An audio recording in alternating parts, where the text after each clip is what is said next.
So, Lukas Graham. What's Lukas Graham? Lukas Graham is Love Stick on drums, and the Captain on keys, and the Magnum on bass, and the Duke on vocals. So we are Lukas Graham. You guys are playing ghetto pop. You said to me last time, what's ghetto pop? I think maybe you should actually. Okay, I'll take that one. Ghetto pop. Why am I still sitting like this? Yeah, I don't know. Somebody, please tell me. Ghetto pop is a mixture of a lot of different genres. It's I just called it that because I didn't feel we fit into any other genre. We're a mix, an eclectic musical mix. It's got soul, it's got jazz, it's got a very little bit of funk, it's got a lot of R&B, a lot of rap music and hip hop. So it's just basically a lot of different kinds of poor black music mixed with pop. Yeah, cool. So, what's your inspiration? Oh, that's a long one. Who's your inspiration, Mark?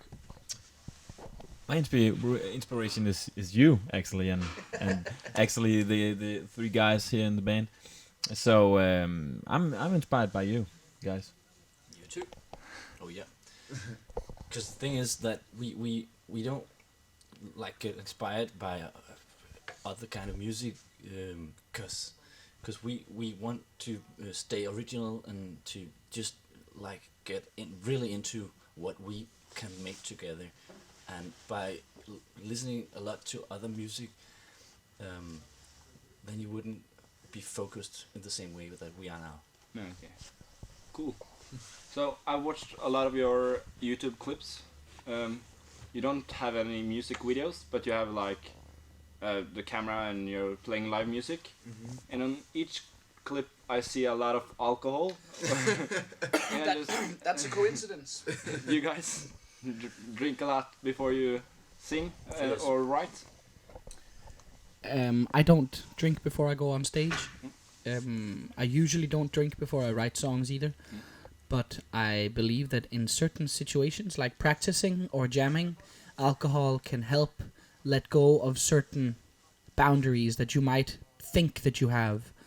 But, well, alcohol can help a lot of people realize that your boundaries are only set by you. But no, I think it's just a coincidence that we filmed when we were drunk or when we were drinking. But it sounds good, and that's the most important part. Yeah, it sounds good.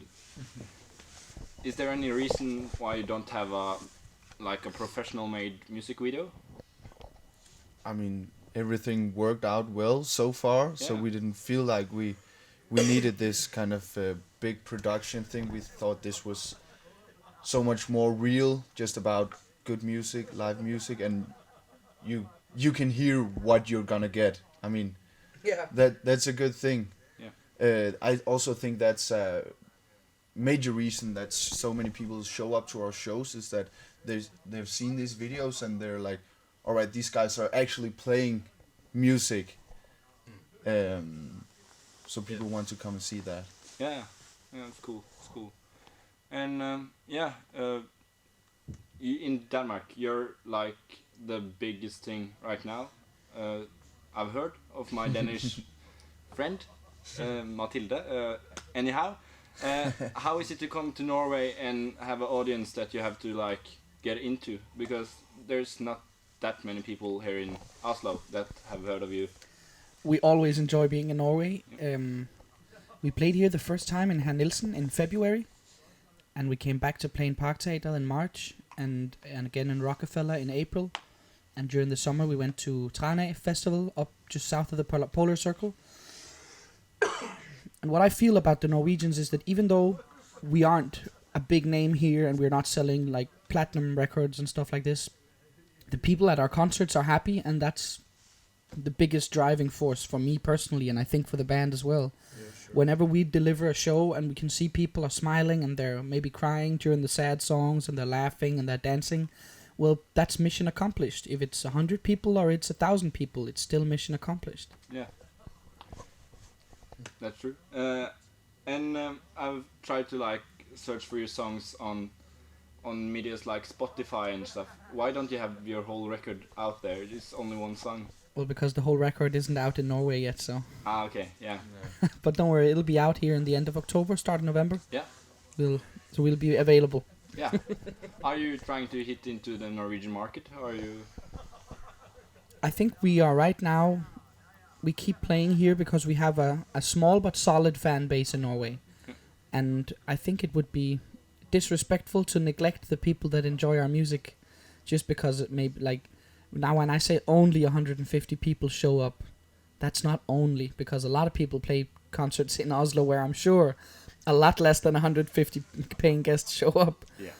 But when we just come from a tour in Denmark where we play like 3-4 nights in a row, 3,000 sold out, 3,000 people sold out, it's kind of a break, really. Yeah. Come up here, yeah. Yeah, it's really nice actually to have the opportunity to get back to where we started and you get rid of this big show thing that you have to do when you're playing these big concerts.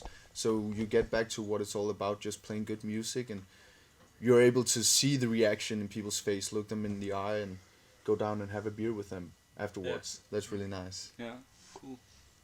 So have you guys always been the talents of the future? Like when you was young, were there always people telling you that you're going to be something one day? Or? I think we have all tried had that experience by that our parents or someone around us told us, "Wow, keep practicing, you will get there." But that is not the reason why we kept on practicing. The reason why we still play is because we cannot stop playing, I think. Well, music is kind of a drug to us. We are addicted to playing music and to writing music, and it's a healthy drug, I think. Yeah. It's a very good drug. Yeah. It's a love drug. It's a love drug, yeah. Yep. True. So, your song, Drunk in the Morning, I want to talk a bit about that. Yeah. What's the story behind that song?